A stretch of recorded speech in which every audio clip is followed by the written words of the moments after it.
பெங்களூருவில் இளைஞரால் கொலை செய்யப்பட்ட 48 வயதான பெண் கால்கால் ஆப் மூலமாக 20 நபர்களுடன் தொடர்பில் இருந்தது போலீஸ் விசாரணையில் தெரிய வந்துள்ளது. இளைஞர்களுக்கு அவர் கொடுத்து வந்த தொல்லை கொலையில் முடிந்தது எப்படி? கர்நாடக மாநிலம் பெங்களூரு கொடிகே கள்ளி பத்ரப்பா லே அவுட்டில் வசித்து வந்தவர் 48 வயதான ஷோபா. தனது 2 மகள்களுக்கும் திருமணம் செய்து வைத்த ஷோபா கெட்டிகே ஹள்ளியில் தனது சொந்த வீட்டில் தனியாக வசித்து வந்தார்.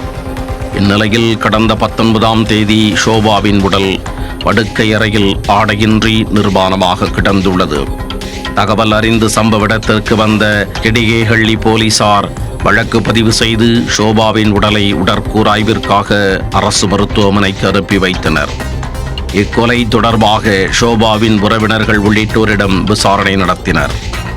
அப்போது ஹேரோஹள்ளியைச் சேர்ந்த 23 வயதான நவீன் என்ற இளைஞருக்கும் ஷோபாவுக்கும் தகாத உறவு இருந்தது தெரிய வந்தது.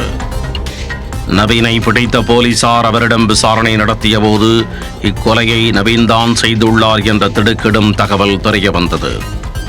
தன்னை தொடர்ந்து பாலியல் உறவுக்கு ஷோபா வற்புறுத்தியதால் அவரை கொலை செய்ததாக நவீன் அதிர்ச்சி வாக்குமூலம் அளித்தார்.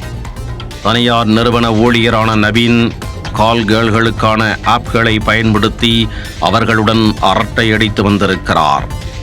அப்படித்தான் நவீனுக்கு ஷோபா அறிமுகமாகியுள்ளார். இதன் பின் நேரடியாக அவர்கள் சந்தித்துக் கொண்டனர்.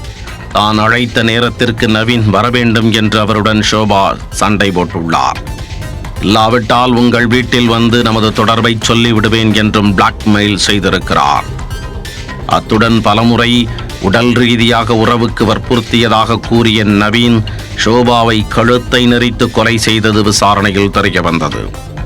அவரை பிடித்து விசாரித்த போது ஷோபா தொடர்பான பல அதிர்ச்சிகரமான தகவல்கள் வெளியானது.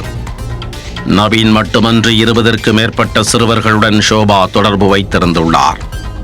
ஒவ்வொருவருக்கும் ஒரு பழத்தின் பெயரை வைத்து செல்போனில் பதிவு செய்து வைத்திருந்தார். கால்கேல் ஆப்பில் செயல்பட்டு வந்த ஷோபாவிற்கு பலருடன் தொடர்பு இருந்துள்ளது. தன்னுடன் பழகுபவர்களை மிரட்டியே அவர் காரியம் சாதித்துள்ளார்.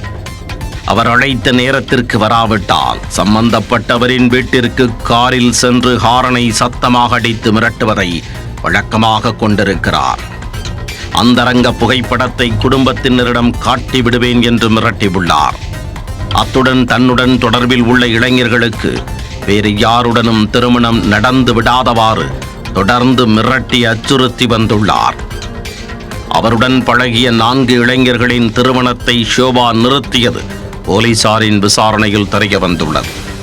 2 திருமணமான பெண்களின் தாய் முறையற்ற உறவால் கொலை செய்யப்பட்ட சம்பவம் அப்பகுதியில் பெரும் அதிர்ச்சியை ஏற்படுத்தியுள்ளது.